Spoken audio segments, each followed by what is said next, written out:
welcome to Picky Power 306.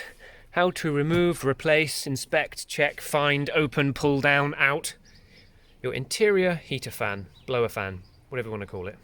Show you some tools that I'm using for the job. Tools you'll need for this job. T20 Torx, long reach, thin. That's it really. Right, let's get on with the job. So, presuming you've already tested it, has voltage, and if you've got it that it only works on like one speed, full speed, probably the resistor or the controls, but this hasn't been working properly for ages and only works occasionally when you give it a good kick. So as you can see, the car is dismantling itself already, which is very kind. But if you still have this cover, you'll need to flick it down and out the way. Now, if you have this cover and it's intact, you have 3 clips along the front which sort of hold it on, and then it pulls back and you can discard that cover. And then you'll notice we have our fan there it is.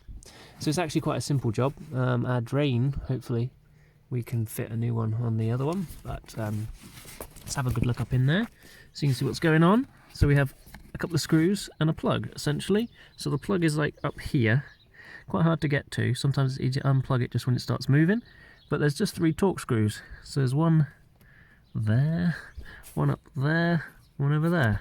Set the camera down, try and show you. It looks like someone's been in it before, and there's a Phillips head screwdriver at the back, but they are 3 Torx from memory. They're quite a tricky one to show you and do at the same time. But there's a screw up here, and there's this brace for the lower part of the dashboard. So my suggestion here is you'll need like a long reach Torx bit. From memory they're T20 like most of the small Torx, so that the Torx bit can kind of go either side of that. Probably going to go on the inside of it. There. So let's get that one first, get the tricky one out of the way. And then conveniently just lose it in there somewhere. There it is, there's the one, put that in a safe place. Then we've got a second one. Right, clockwise. Lefty loosey, righty tighty. That one's out, and then we have random Phillips. So a Phillips on my ratchet here, but you'll need a stubby screwdriver for that. And you need it the way around. Okay. That's a nice rounded Phillips as well, so that's ideal. Hopefully you won't come across this problem. There we go. Okay, she's out. I'll try and find a Torx replacement for that.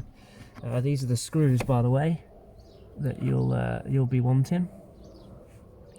There you go, just so you know. Okay, now that should, I think it's a twist and pull or just a pull down. There might be a tab somewhere. Hang on, can't remember now. It's been a long time since I've had this out. Ah, is there that hidden one? Is there one more hidden, if I remember rightly? So it's right up here, hidden behind this cover, which we could just back out the way a little bit. With this little screw down here.